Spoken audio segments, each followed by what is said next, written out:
너 따위가 우리 아들을 내가 가만히 놔둘 것 같아? 이것 좀 놓고 얘기하세요.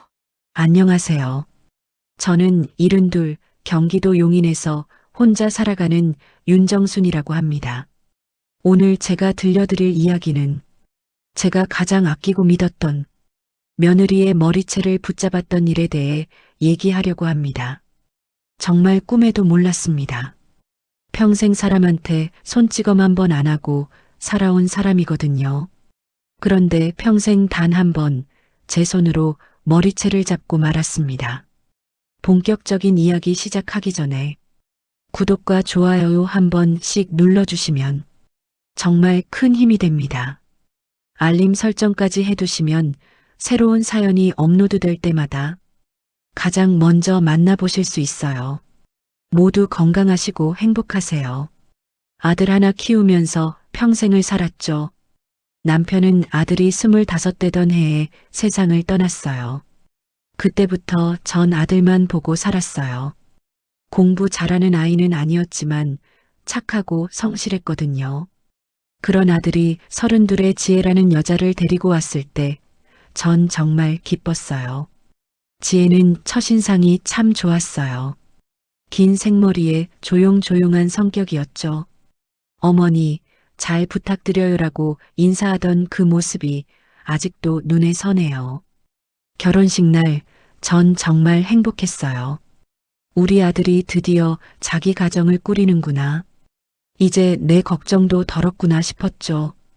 그런데 말이에요. 이야기는 결혼한 지 1년쯤 지났을 때부터 시작됐어요. 그날도 평범한 날이었어요. 시장에서 장을 보고 집에 돌아왔는데 현관문을 열자마자 전화벨이 울리더라고요. 여보세요? 정순아, 나 순자야. 순자는 제 50년 지기 친구예요.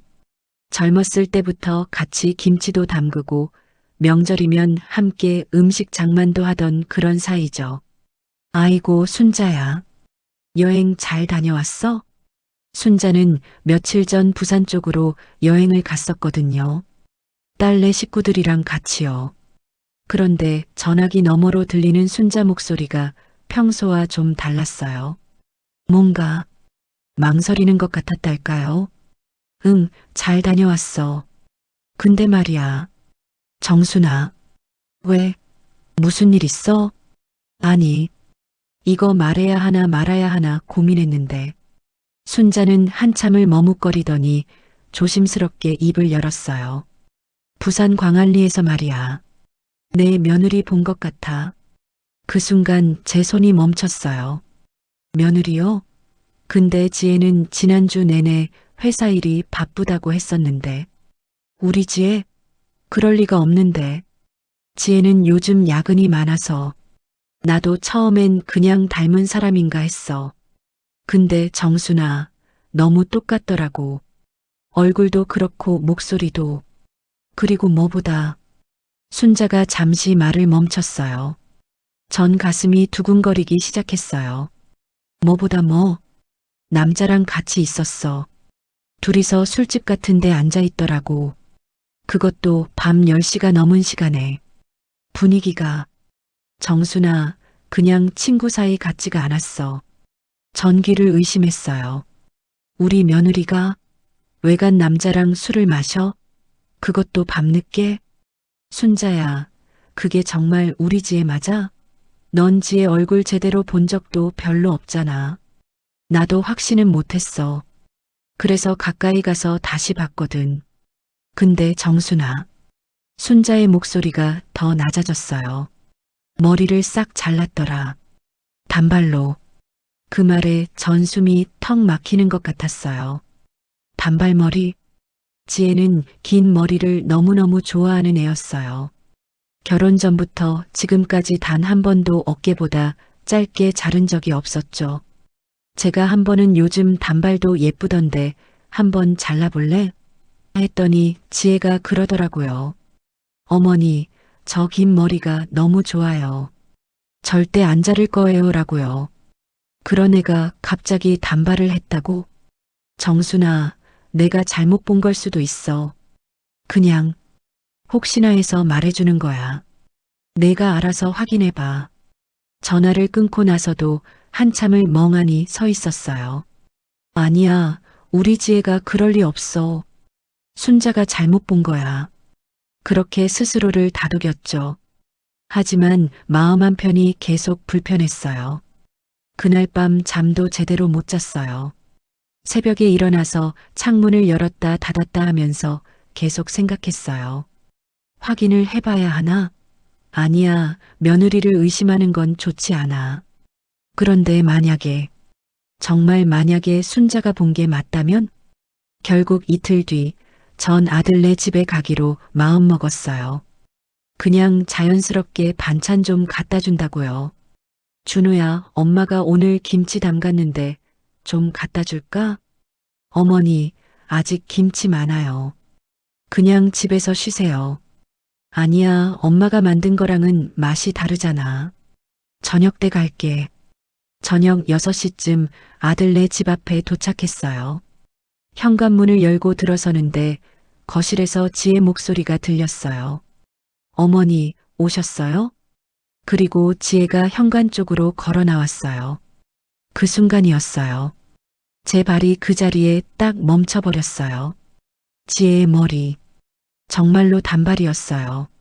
어깨까지 닿던 긴 머리가 턱선까지만 오는 짧은 단발로 바뀌어 있었죠. 어머니, 왜 그러세요? 지혜가 어리둥절한 표정으로 저를 쳐다봤어요. 전 입을 열려다가 그냥 다물었어요. 머릿속이 하얘졌거든요. 아, 머리 잘랐구나.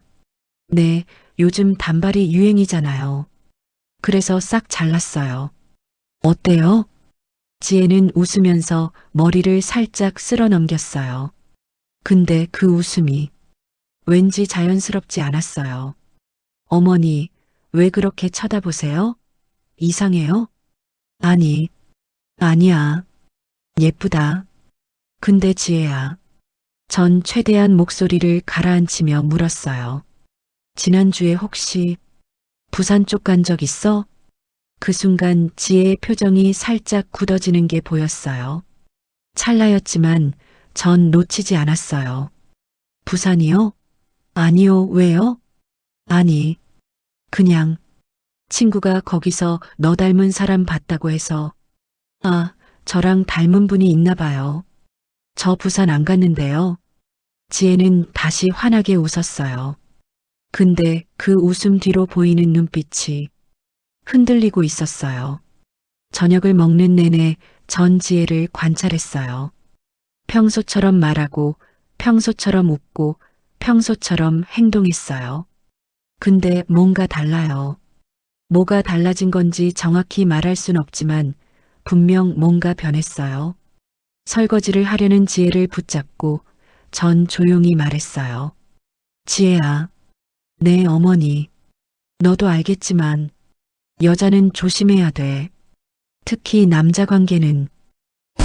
네. 아무리 조심해도 지나치지 않아. 오해 살 만한 행동은 하지 않는 게 좋아. 지혜가 저를 쳐다봤어요. 그 눈빛에서 뭔가를 읽으려 했지만 지혜는 금방 시선을 돌렸어요. 어머니, 무슨 말씀이세요? 갑자기 왜 그러세요? 아니야. 그냥 며느리 걱정되는 시험이 마음이라고 생각해. 집으로 돌아오는 길, 전 계속 생각했어요. 순자가 본 게 정말 지혜였을까? 단발머리는 우연일까? 그날 밤 잠이 오지 않았어요. 천장을 보면서 계속 생각했죠. 아니야, 우리 지혜는 그런 애가 아니야. 착한 애야. 우리 아들이랑 행복하게 사는 애라고요. 근데 마음 한구석에서 작은 금이 가기 시작했어요. 아주 작은 금이요. 처음엔 별것 아닌 것처럼 보였지만 그게 점점 커질 거라는 걸. 그땐 몰랐어요. 며느리의 단발머리, 순자의 목격담, 그리고 그날 지혜가 보였던 그 짧은 순간의 흔들림. 모든 게 제 마음속에 불안으로 쌓여가고 있었어요. 그날 이후로 일주일 정도가 흘렀어요. 전 일부러 아들네 집에 자주 들르지 않으려고 했어요. 혹시라도 제가 지혜를 의심하는 게 티가 날까 봐요. 며느리를 의심하는 시어머니. 그거만큼 안 좋은 게 또 어디 있겠어요. 그런데 말이에요. 이상한 일들이 하나둘씩 생기기 시작했어요. 어느 날 아침이었어요. 아들한테서 전화가 왔어요. 엄마, 요즘 좀 어때? 응? 왜? 엄마 멀쩡한데. 아니, 그냥, 혹시 어디 불편한 데 없어? 준호 목소리가 평소와 달랐어요. 뭔가 조심스럽고 걱정스러운 톤이었죠. 준호야, 무슨 일 있어? 왜 갑자기 그래? 아니야, 엄마. 그냥, 지혜가 그러는데 엄마가 요즘 좀 이상하시대. 그 순간 제 손에 들고 있던 컵이 덜컹 소리를 냈어요. 뭐, 엄마가 이상하다고? 아, 아니. 이상하다는 게 아니라, 그냥 가끔 말씀하실 때 같은 말씀을 반복하신다거나 물건을 어디 뒀는지 잘 모르신다거나 그런 거래. 전 아무 말도 할 수가 없었어요. 제가 같은 말을 반복했다고? 물건을 잘 잊어버린다고? 준호야, 엄마 멀쩡해. 그런 적 없어. 응, 알아. 그냥 지혜가 걱정돼서 그런가 봐. 신경 쓰지 마. 전화를 끊고 나서 한참을 멍하니 앉아 있었어요. 지혜가 왜 그런 말을 했을까? 며칠 뒤였어요. 아들네 집에 갔는데 지혜가 뭔가를 찾고 있더라고요. 어머니, 혹시 제 손목시계 보셨어요? 손목시계? 아니, 못 봤는데. 이상하다. 분명히 여기 탁자 위에 뒀는데. 지혜가 거실을 둘러보다가 소파 쿠션 밑에서 시계를 찾아냈어요. 그러더니 저를 보면서 빙긋 웃는 거예요. 어머니, 혹시 치우시다가 여기 넣으신 거 아니에요? 아니야. 나 안 만졌어. 그러시구나. 근데 어머니 말고는 아무도 안 왔는데. 그 말투가요, 뭔가 이상했어요. 마치 제가 한 건데 잊어버린 것처럼 몰아가는 느낌이랄까요? 지혜야, 엄마 진짜 안 만졌어. 손목시계 왜 내가 만져? 아, 네네. 알아요, 어머니. 괜찮아요. 근데 그 괜찮아요가 전혀 괜찮지 않게 들렸어요. 일주일 뒤엔 더 이상한 일이 있었어요. 제가 항상 가지고 다니는 빨간색 지갑이 사라진 거예요. 집안을 다 뒤져도 없더라고요. 분명히 어제까지 있었는데. 결국 아들한테 전화했죠. 준호야, 엄마가 며칠 전에 너네 집 갔었잖아. 혹시 거기 빨간 지갑 없어? 빨간 지갑? 잠깐만. 전화기 너머로 아들이 지혜를 부르는 소리가 들렸어요. 여보, 엄마 빨간 지갑 여기 있어? 그리고 지혜 목소리가 들렸어요. 어머니, 또 지갑 잃어버리셨어요? 여보, 지난주에도 안경 찾으신다고 하셨잖아요. 제 가슴이 철렁 내려앉았어요. 안경? 전 안경 찾는다고 한 적이 없는데요. 준호야, 엄마 안경 찾는다고 한 적 없어. 엄마, 지혜가 그러는데 지난주 목요일에 전화하셔서 안경 어디 뒀냐고 물어보셨대. 아니야, 엄마 그런 전화 안 했어. 목소리가 커졌어요. 억울해서요. 하지도 않은 일을 했다고 하니까요. 엄마, 진정해. 알았어. 지갑은 내가 찾아볼게. 전화를 끊고 나서 손이 떨렸어요. 뭔가 이상해요. 뭔가 잘못 돌아가고 있어요. 그리고 그날 저녁 더 충격적인 일이 있었어요. 시장 친구 영숙이가 전화를 했거든요. 정순아, 있잖아. 왜? 너네 며느리. 오늘 시장에서 봤는데 말이야. 응, 그래서? 나한테 인사하길래 내가 며느리 오랜만이네 했더니 정순아. 영숙이가 한숨을 푹 쉬더라고요. 뭔데? 빨리 말해봐. 너네 며느리가 그러더라. 어머니가 요즘 정신이 좀 없으세요. 자꾸 물건도 잃어버리시고 같은 말씀도 여러 번 하시고 걱정이에요라고. 그 순간 머리가 띵했어요. 뭐? 그게 무슨 소리야? 나도 깜짝 놀랐어.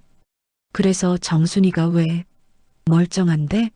라고 했더니 며느리가 씁쓸하게 웃으면서 가족들만 아는 일이 있어요 라고 하더라. 전 그 자리에서 주저앉을 뻔했어요.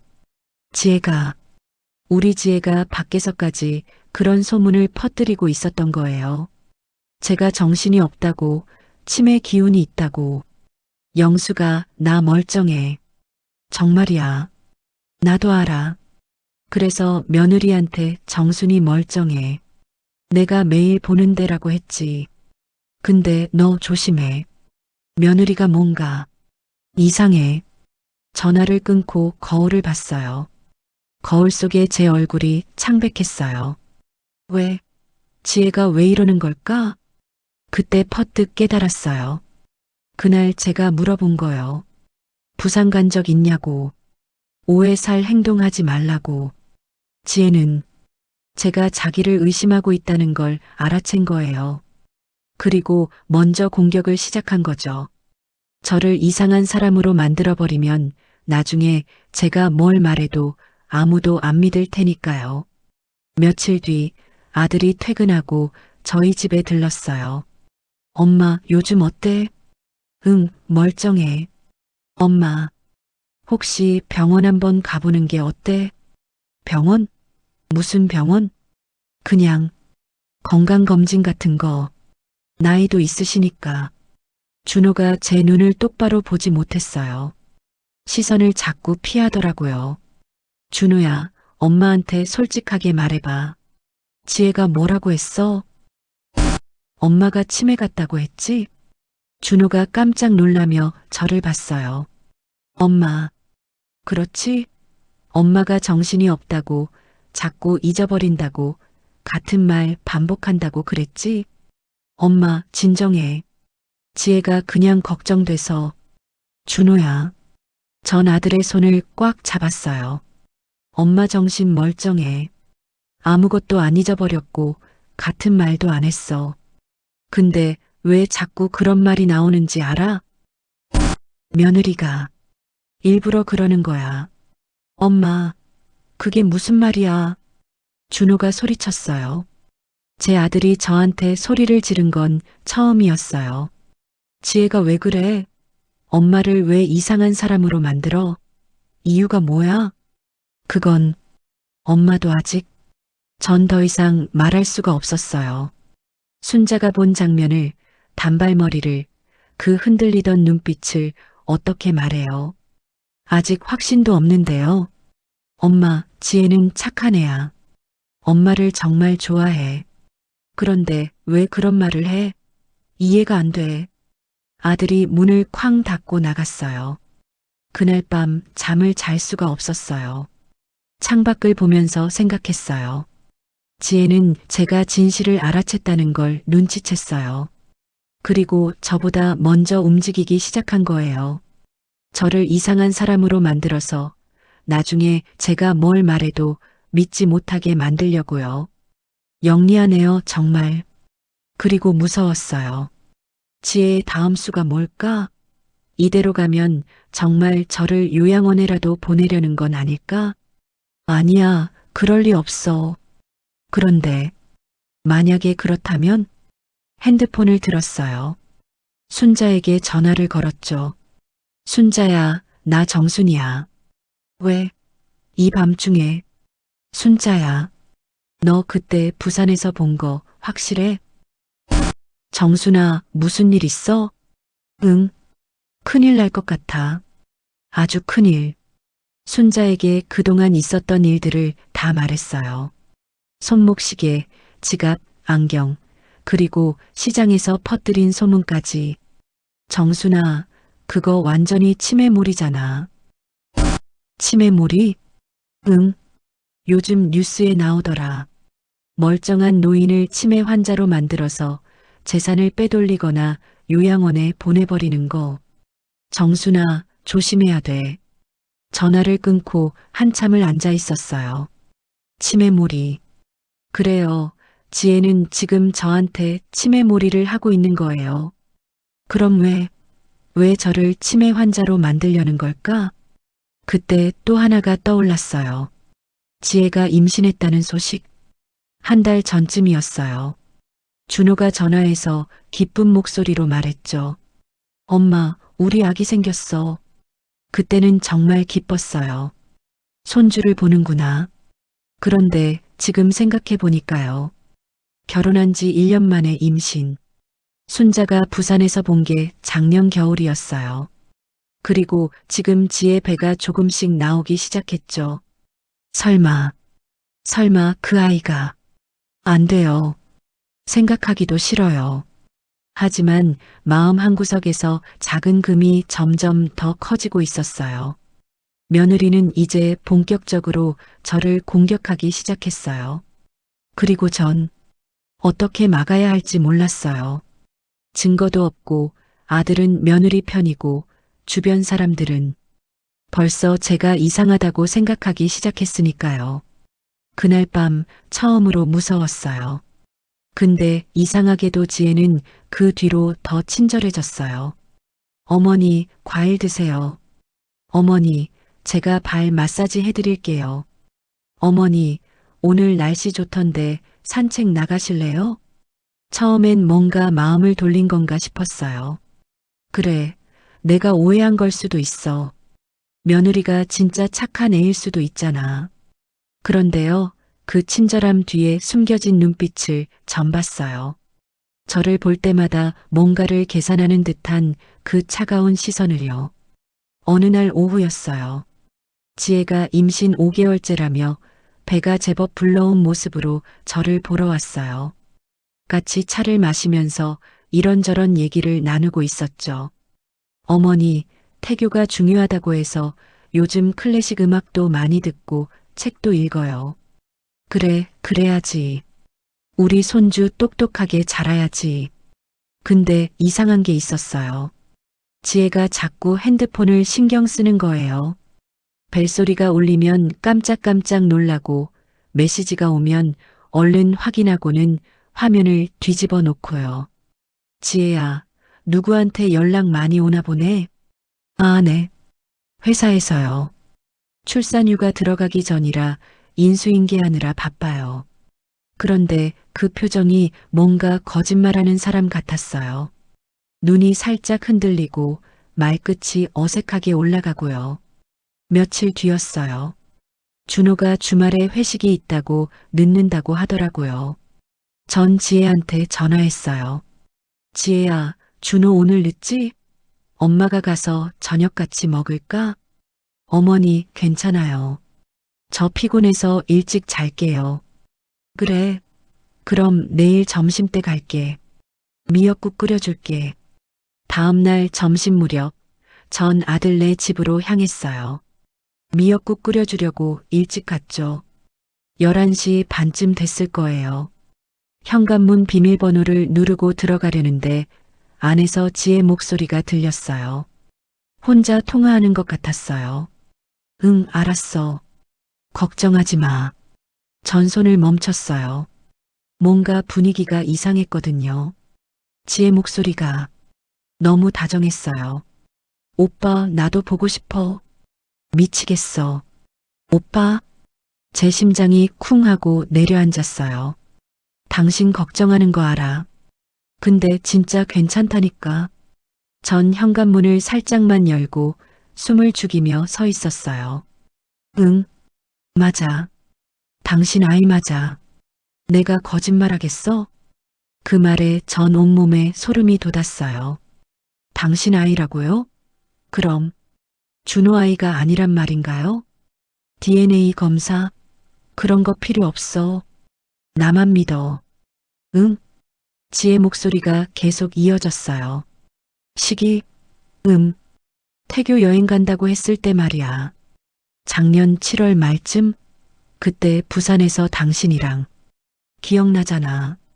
작년 7월. 전 머릿속이 새하얘졌어요. 작년 7월에 지혜가 태교 여행 간다고 했었어요. 근데 그게 혼자 간 게 아니었나 봐요. 그 남자랑 같이 간 거였어요. 오빠, 조금만 기다려. 조금만 더. 재산 정리만 끝나면 바로 나갈게. 재산 정리? 응, 적금은 다 해지했고, 보험도 거의 다 됐어. 집은 좀 더 시간이 필요해. 명예 이전이 쉽지가 않아. 전 그 자리에서 주저앉을 뻔했어요. 다리에 힘이 풀렸거든요. 당신이랑 이 아이랑 셋이서 새 인생 시작하는 거야. 준호? 그 사람은 신경 쓰지 마. 어차피 아무것도 모르니까. 우리 아들을, 우리 준호를 뭐라고 생각하는 거예요? 사랑해, 오빠. 진짜 많이 사랑해. 곧 만나. 지혜가 전화를 끊는 소리가 들렸어요. 전 황급히 현관문을 닫고 계단을 내려갔어요. 숨이 턱까지 차올랐어요. 가슴이 너무 뛰어서 심장이 터질 것 같았죠. 건물 밖으로 나와 벤치에 앉았어요. 손이 부들부들 떨렸어요. 며느리가 외도를 하고 있었어요. 그것도 그 남자아이를 뱃속에 품은 채로요. 우리 준호는 자기 아이라고 믿고 있는데 그 아이가 다른 남자아이라니요. 그리고 재산까지 빼돌리고 있었어요. 적금, 보험, 집까지도요. 다 정리하고 그 남자한테 가겠다는 거예요. 전 한참을 그 자리에 앉아 있었어요. 어떻게 해야 할지 몰랐거든요. 핸드폰을 꺼내서 녹음 앱을 찾아봤어요. 녹음을 했어야 하는 건데 너무 놀라서 아무 생각도 못했어요. 1시간쯤 지났을까요? 지혜한테서 전화가 왔어요. 어머니, 어디 계세요?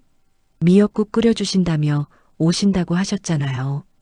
그 목소리가 너무 평온했어요. 방금 전까지 외도 남자한테 사랑한다고 속삭이던 그 사람이 맞나 싶을 정도로요. 아, 엄마가 갑자기 배가 아파서 오늘은 못 갈 것 같아. 어머니, 괜찮으세요? 병원 가보셔야 하는 거 아니에요? 아니야, 괜찮아. 그냥 좀 쉬면 나을 거야. 전화를 끊고 집으로 돌아왔어요. 거울을 봤어요. 제 얼굴이 완전히 하얗게 질려 있었어요. 어떻게 해야 하죠? 아들한테 말해야 하나요? 근데 뭐라고 말해요? 증거도 없이요? 준호야, 내 와이프가 외도하고 있어. 그리고 뱃속의 아이가 내 아이가 아닐 수도 있어. 이렇게 말하면 아들이 믿을까요? 아니에요. 안 믿을 거예요. 이미 지혜는 저를 이상한 사람으로 만들어 놨잖아요. 치매 기운 있는 사람, 헛소리하는 사람으로요. 제가 이 얘기를 하면 뭐라고 할까요? 엄마, 정신 좀 차려. 지혜가 외도를 해? 말도 안 돼. 엄마가 며느리를 너무 싫어하는 거 아니야? 아니면 지혜가 이렇게 말하겠죠. 어머니, 왜 이러세요? 제가 언제 그런 전화를 했어요? 어머니가 잘못 들으신 거예요. 요즘 정말 걱정돼요. 그리고 또 저를 치매 환자 취급하겠죠. 그날 밤 잠을 잘 수가 없었어요. 눈을 감으면 지혜 목소리가 들렸어요. 당신 아이 맞아. 조금만 기다려. 재산 정리만 끝나면 바로 나갈게. 준호? 그 사람은 신경 쓰지 마. 우리 아들이, 우리 착한 아들이 지금 완전히 속고 있는 거예요. 다음 날 아침 순자한테 전화했어요. 순자야, 나 정순이야. 왜? 목소리가 왜 그래? 순자야. 큰일 났어. 순자한테 어제 들은 통화 내용을 다 말했어요. 순자는 한참 동안 아무 말도 하지 않았어요. 정순아, 그거 확실해? 응. 내가 직접 들었어. 똑똑히. 세상에. 그럼 그 아이가, 응. 준호 아이가 아닐 수도 있어. 순자가 한숨을 푹 쉬었어요. 정순아, 증거를 모아야 돼. 이대로는 아무도 안 믿어. 나도 알아. 근데 어떻게? 일단 그 남자가 누군지 알아내야 돼. 그리고 돈 빼돌리는 거 증거도 잡아야 하고. 순자야, 나 무서워. 정말로. 알아. 근데 지금 무서워할 때가 아니야. 내 아들 인생이 걸린 문제잖아. 전화를 끊고 한참을 생각했어요. 맞아요. 지금은 무서워할 때가 아니에요. 증거를 모아야 해요. 확실한 증거를요. 그래야 아들이, 그리고 다른 사람들이 믿을 테니까요. 그날부터 전 달라졌어요. 더 이상 당하고만 있지 않기로 했어요. 지혜를 관찰하기 시작했어요. 언제 어디서 누구를 만나는지, 핸드폰을 언제 자주 보는지, 통장에서 돈이 어떻게 움직이는지. 전쟁이 시작된 거예요. 며느리와 저 사이에 조용하지만 치열한 전쟁이요. 그리고 전 질 수 없었어요. 왜냐하면 제가 지는 순간 우리 아들의 인생이 망가지니까요. 창밖을 봤어요. 비가 내리고 있었어요. 그 빗소리를 들으면서 생각했어요. 이 전쟁의 끝이 어떻게 날지는 몰라요. 하지만 한 가지는 확실해요. 전 끝까지 싸울 거예요. 우리 아들을 지키기 위해서라면요. 그날 이후로 전 완전히 달라졌어요. 겉으로는 여전히 조용한 시어머니였지만 속으로는 매일매일 지혜를 지켜봤어요. 제일 먼저 한 일은 준호 통장 내역을 확인하는 거였어요. 다행히 아들이 어렸을 때부터 제 명의로 함께 관리하던 통장도 있었고 아들 핸드폰으로 오는 은행 문자 알림도 가끔 제가 볼 수 있었거든요. 그런데 보니까요. 정말 이상한 게 한두 개가 아니었어요. 먼저 준호 명의로 된 적금이 중도 해지돼 있었어요. 1200만 원짜리 적금이요. 그것도 한 달 전에요. 해지 날짜를 보니까 제가 지혜 통화를 듣기 일주일 전이더라고요. 준호야. 어느 날 저녁 아들한테 조심스럽게 물어봤어요. 너 혹시 적금 해지한 거 있어? 적금이요? 아니요, 왜요? 아니, 그냥 요즘 돈 쓸 일 있나 싶어서. 없는데요. 지혜 임신해서 오히려 아껴 쓰고 있어요. 준호는 몰랐어요. 자기 적금이 해지된 줄도요. 전 아무 말 안 했어요. 일단은 더 지켜봐야 했으니까요. 며칠 뒤에는 보험 해지 문자도 왔어요. 준호가 들어둔 종신보험이요. 해지 환급금이 900만 원 정도 되는 거였어요. 그것도 지혜가 한 거겠죠. 전 핸드폰으로 문자를 찍었어요. 날짜, 시간, 금액까지 다요. 증거로 남겨놔야 했으니까요. 그러던 어느 날이었어요. 시장에 장 보러 갔는데 순자가 헐레벌떡 뛰어오더라고요. 정순아, 너 이거 알아? 왜? 무슨 일인데? 너네 며느리 부동산에 갔다 왔대. 제 손에 들고 있던 장바구니가 떨어질 뻔했어요. 부동산? 어디? 우리 동네 박 사장네. 내가 방금 거기 지나다가 박 사장이 그러는데 너네 며느리가 집 시세 알아보러 왔었대. 그것도 금매로 내놓으면 얼마에 팔리냐고 물어봤다며? 언제? 나흘 전쯤? 전 그 자리에서 얼어붙었어요. 준호네 집은 아들 명의예요. 제가 평생 모은 돈으로 결혼 전에 사준 거거든요. 20평짜리 아파트인데 시세가 3억 5천 정도 돼요. 그 집까지 팔려고 했다는 건가요? 순자야, 고마워. 나 급한데 다녀올게. 전 장바구니를 순자한테 맡기고 부동산으로 달려갔어요. 사장님, 정순 씨, 무슨 일이세요? 우리 며느리가 여기 왔었다면서요? 박 사장이 난처한 표정을 지었어요. 아, 그게, 네. 며칠 전에 오셔서 집 시세 좀 알아봤어요. 뭐라고 하셨어요? 집주인 본인이 아니면 상담이 어렵다고 했죠. 그랬더니 남편이랑 상의해서 다시 오겠다고 하더라고요. 사장님, 혹시 우리 며느리가 또 오면요. 저한테 꼭 연락 좀 주세요. 제 번호 아시죠? 그러죠. 근데 정순 씨, 혹시 집 파실 건가요? 아니요. 절대 안 팔 거예요. 절대로요. 집으로 돌아오는 길, 다리가 후들거렸어요. 지혜는 지금 준호의 모든 재산을 빼돌리고 있었어요. 적금, 보험, 그리고 이제 집까지요. 다 정리하고 그 외도 남자한테 가려는 거예요. 3억이 넘는 돈을 들고요. 그날 밤 잠을 잘 수가 없어서 거실에 나와 앉아 있었어요. 그때 핸드폰이 울렸어요. 새벽 2시였어요. 아들이었어요. 엄마, 준호야? 왜? 무슨 일이야? 엄마, 저 요즘 좀 이상해요. 뭐가? 지혜가요. 자꾸 저한테 서류에 도장 찍으래요. 무슨 서류? 명예 이전이요. 집 명의를 공동 명의로 바꾸자고. 그리고 통장도 지혜 이름으로 하나 만들고 싶다고. 제 손이 떨렸어요. 준호야, 절대 도장 찍지 마. 네? 왜요? 엄마 말 잘 들어. 지금은 아무 서류에도 도장 찍으면 안 돼. 엄마, 무슨 일 있어요? 왜 그러세요? 나중에 설명해 줄게. 일단 아무것도 하지 마. 알았지? 전화를 끊고 가슴을 쓸어내렸어요.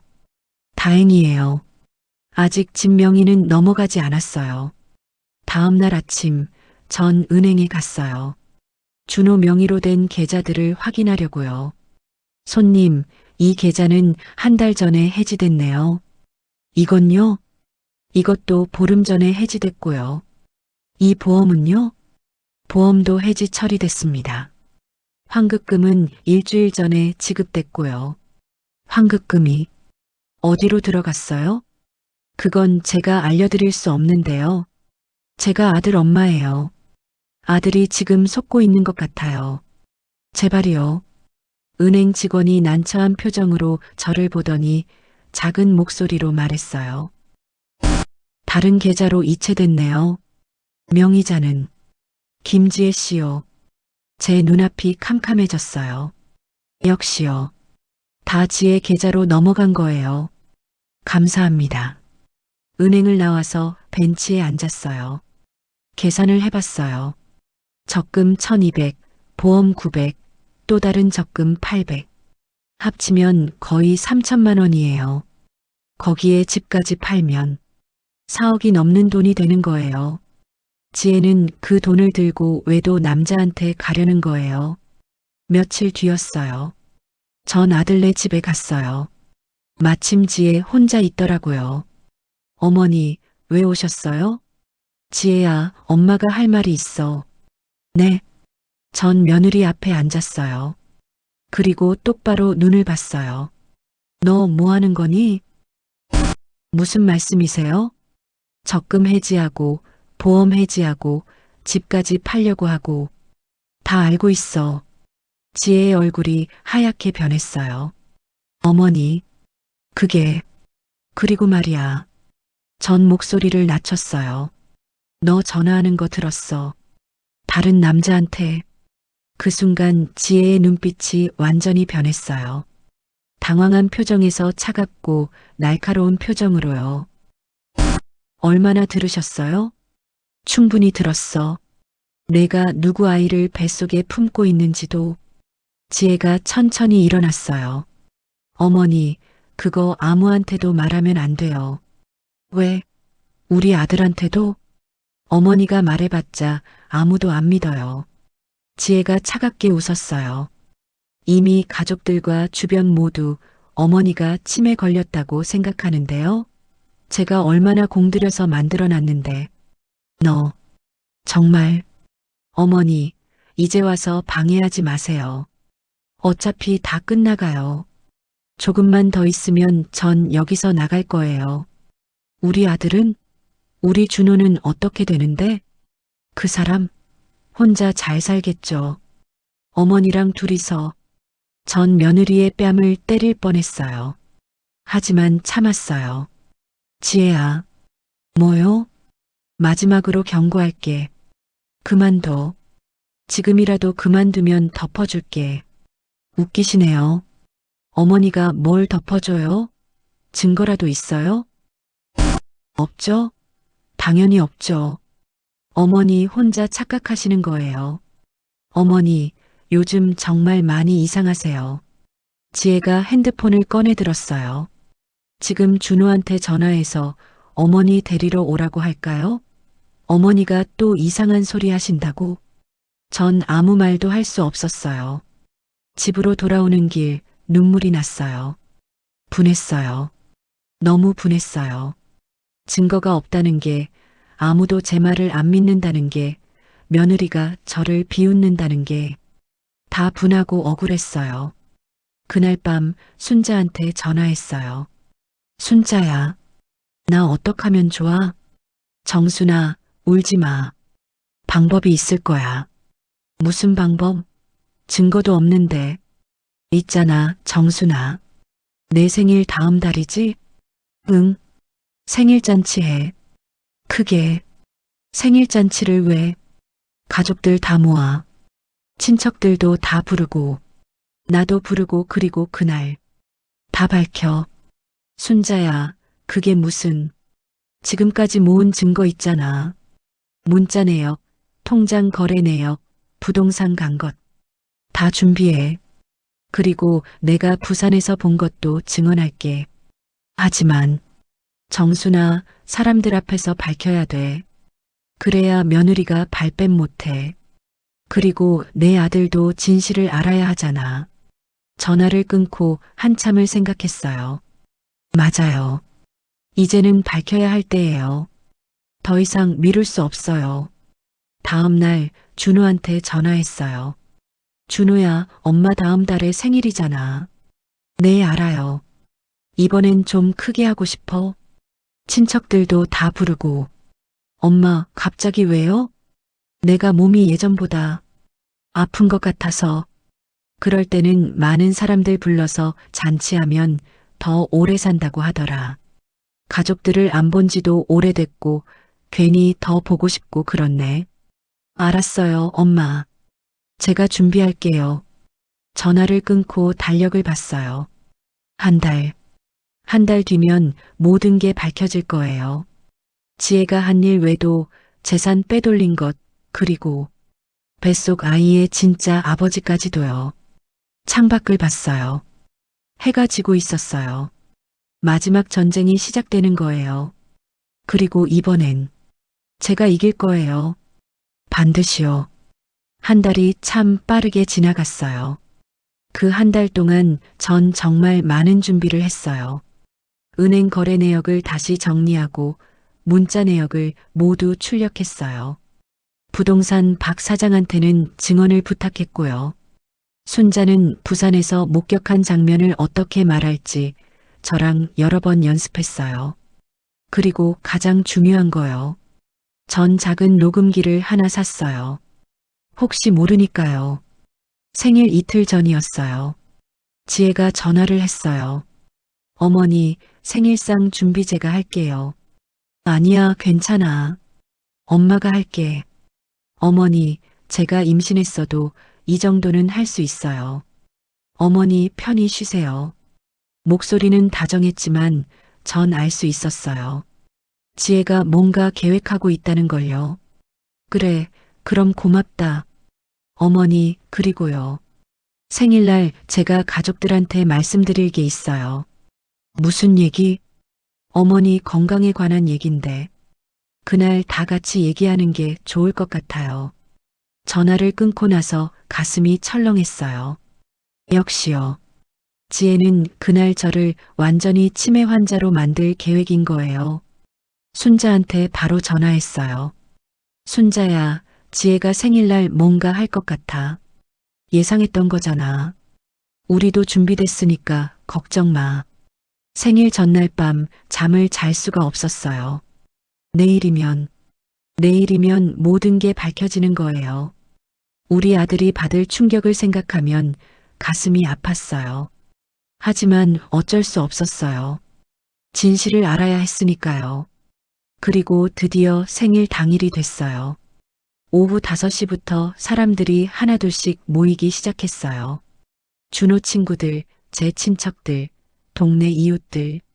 생각보다 많은 사람들이 왔어요. 지혜도 배를 살짝 내민 채로 왔어요. 임신 6개월째라 배가 제법 나왔더라고요. 어머니 생일 축하드려요. 오래오래 건강하세요. 고맙다, 지혜야. 지혜는 환하게 웃고 있었지만 전 그 웃음 뒤에 숨겨진 계산을 알 수 있었어요. 식사가 시작됐어요. 사람들이 즐겁게 얘기하고 음식을 먹고 웃고 있었어요. 저는 옷주머니에 넣어둔 서류들과 녹음기를 만지작거렸어요. 손에 땀이 났어요. 식사가 거의 끝나갈 무렵이었어요. 지혜가 천천히 일어났어요. 손으로 배를 살짝 감싸며 조심스럽게 일어나는 모습이었죠. 여러분, 잠깐만 제 얘기 좀 들어주세요. 사람들이 지혜를 봤어요.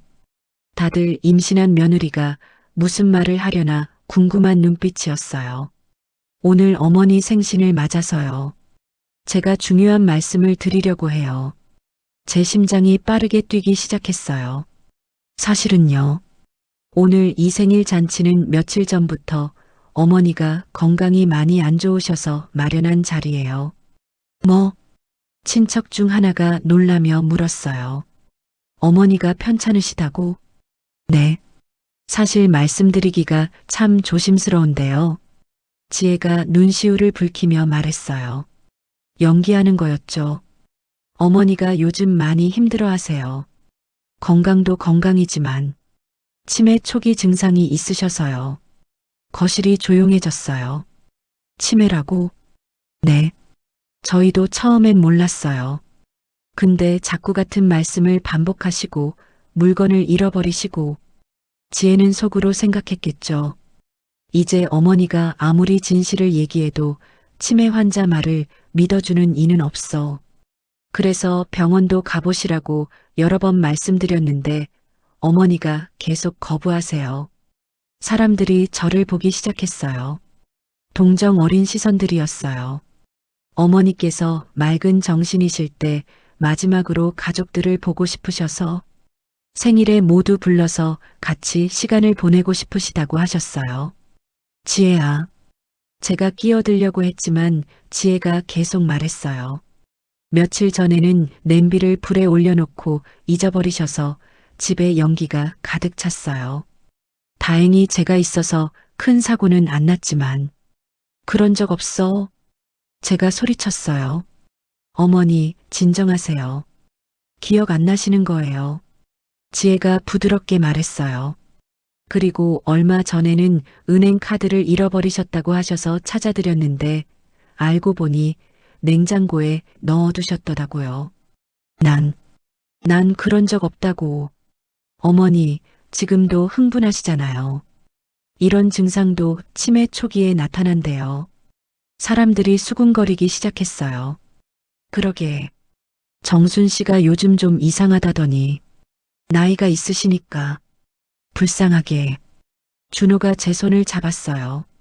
엄마 괜찮아. 우리 병원 같이 가보자.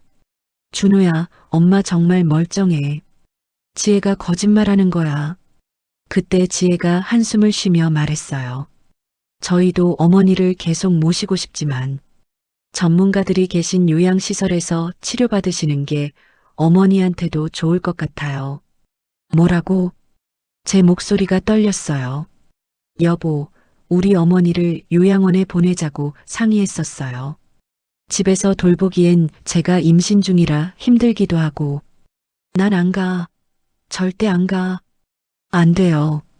이대로는 안 돼요. 전 벌떡 일어났어요. 여러분, 제 얘기 좀 들어주세요. 사람들이 저를 봤어요. 걱정스러운 눈빛들이었어요. 지혜가 하는 말은 다 거짓말이에요. 전 멀쩡해요.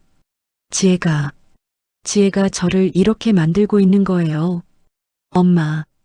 준호가 난처한 표정으로 저를 봤어요. 여러분, 제가 증거를 보여드릴게요. 전 가방에서 서류 뭉치를 꺼냈어요. 손이 떨렸지만 꾹 참았어요. 이게 뭐예요, 어머니? 지혜의 얼굴에 살짝 긴장감이 스쳤어요. 이건 준호 명의로 된 적금 해지 내역이에요. 지혜가 몰래 해지했죠. 1200만 원이요. 서류를 펼쳐 보였어요. 그리고 이건 보험 해지 내역이에요. 900만 원. 이것도 지혜가 했어요. 여기 날짜 보세요. 다 최근이에요. 엄마, 그게 무슨... 준호가 서류를 받아들었어요. 얼굴이 점점 굳어졌어요. 여보, 이거 진짜 내 통장이네. 근데 난 이거 해지한 적 없는데? 그건 어머니가 착각하시는 거예요. 지혜가 당황하며 말했어요. 착각? 여기 은행 도장 찍힌 거 보이지? 날짜도 있고. 제가 소리쳤어요. 그리고 말이에요. 전 순자를 봤어요. 순자가 천천히 일어났어요. 제가 할 얘기가 있어요. 순자 이모. 준호가 순자를 봤어요. 작년 겨울에 내가 부산 여행을 갔었는데 그때 말이야. 지혜 씨를 봤어. 지혜의 얼굴이 하얗게 변했어요. 근데 혼자 있던 게 아니었어. 남자랑 같이 있더라고. 밤 10시가 넘은 시간에 술집 같은 데서 둘이 마주 앉아서 그건 제가 아니었어요. 순자가 코웃음을 쳤어요. 내가 똑똑히 봤어. 너희 둘이 손잡고 있는 거. 아니에요. 저라는 증거 있어요? 사람들이 웅성거리기 시작했어요. 너 결혼하고 오랫동안 긴 머리였잖아. 근데 얼마 뒤에 싹둑 단발로 잘랐지? 내가 본 사람도 단발이었고 너희 시어머니가 며느리는 단발일 리 없다고 했는데 내가 단발머리에 며느리 얼굴이라고 먼저 얘기했어. 얼굴이 비슷한 사람이 같은 시기에 단발인 것까지 우연이라고? 지혜가 입술을 깨물었어요. 그리고 제가 결정적인 걸 들었어요. 전 녹음기를 꺼냈어요. 이건 일주일 전에 제가 녹음한 거예요. 지혜가 전화 통화하는 거요. 녹음 파일을 재생했어요. 오빠, 나도 보고 싶어. 진짜 미치겠어. 응, 조금만 기다려. 재산 정리 거의 다 됐어. 당신 아이 맞다니까. 내가 거짓말하겠어? DNA 검사 같은 거 필요 없어. 곧 만날 수 있어. 집도 팔고 통장도 다 정리하면 우리 셋이서 새로 시작하는 거야. 거실이 조용해졌어요. 아무도 숨소리조차 내지 않았어요. 준호가 창백한 얼굴로 지혜를 봤어요. 여보, 이게 뭐야? 아니야. 이건 오해야. 오해? 준호 목소리가 떨렸어요. 당신 아이라고 했잖아. 그럼 내 아이가 아니란 거야? 그 뱃속에 있는 게, 여보, 들어봐.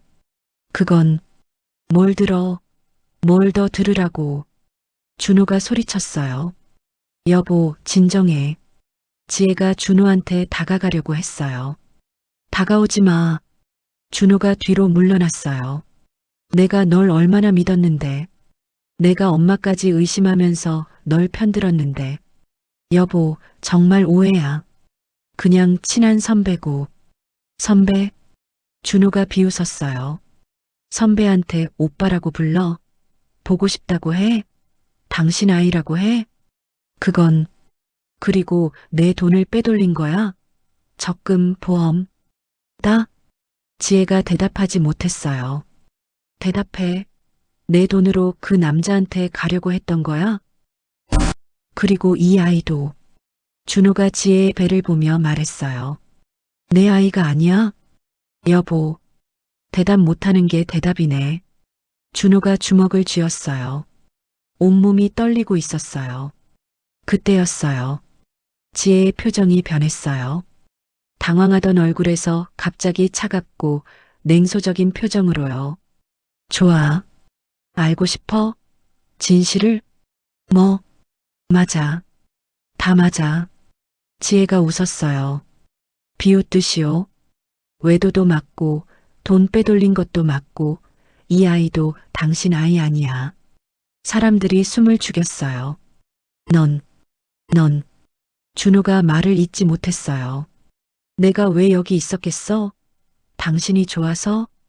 지혜가 준호를 보며 말했어요. 당신은 재미도 없고 돈도 별로 없고 능력도 없잖아. 그냥 딱 이용하기 좋은 호구였어. 뭐라고? 호구. 내가 하자는 대로 다 하는 바보. 엄마 편들지 말라니까 엄마 의심하고 돈 달라니까 돈 주고. 정말 웃기더라, 당신. 이 미친. 준호가 떨리는 손으로 지혜를 가리켰어요. 내 아이도 아닌 걸 내 아이라고 속이고. 날 이용했어? 맞아. 이용했어. 그게 뭐 어때서? 지혜가 배를 쓸었어요. 이 아이 아빠는 당신보다 100배는 나은 사람이야. 돈도 많고 멋있고 능력도 있어. 당신 같은 루저랑은 비교도 안 돼. 그 순간이었어요. 전 더 이상 참을 수가 없었어요.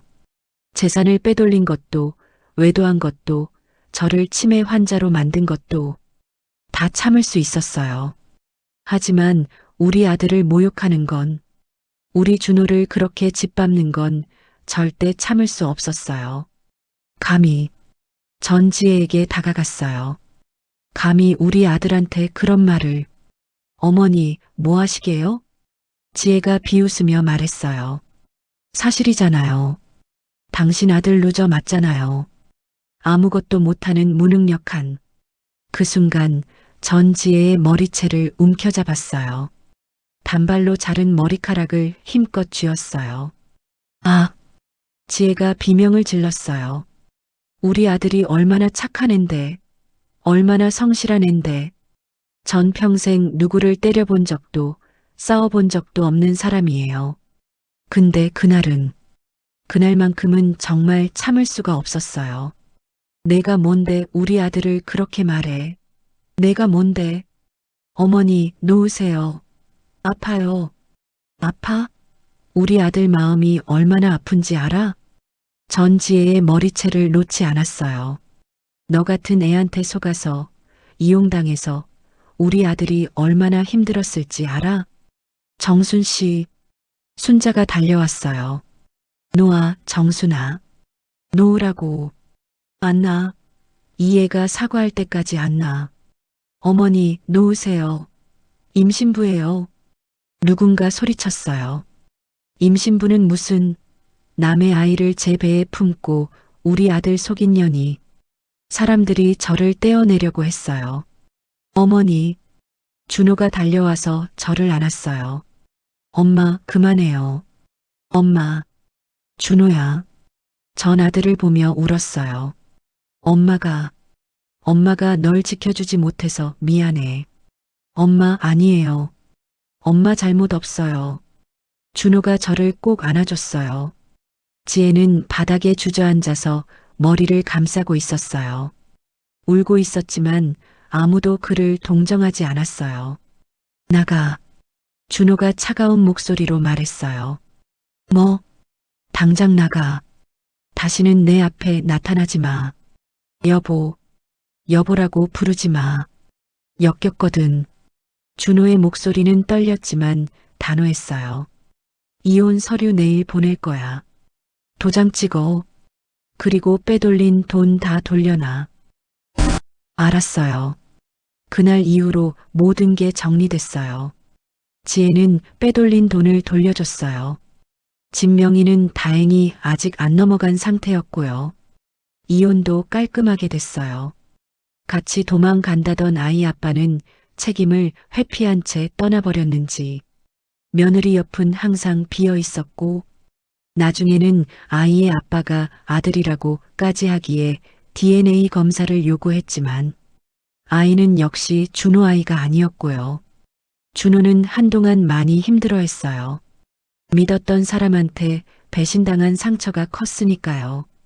하지만 시간이 지나면서 조금씩 회복했어요. 재산을 빼돌린 것도, 외도한 것도, 저를 치매 환자로 만든 것도 사실 다 참을 수 있었어요. 하지만 우리 아들을 모욕한 그건 정말 참을 수가 없었어요. 그날의 선택이 옳았는지는 모르겠어요. 하지만 후회는 하지 않아요. 여러분, 긴 이야기 들어주셔서 감사해요.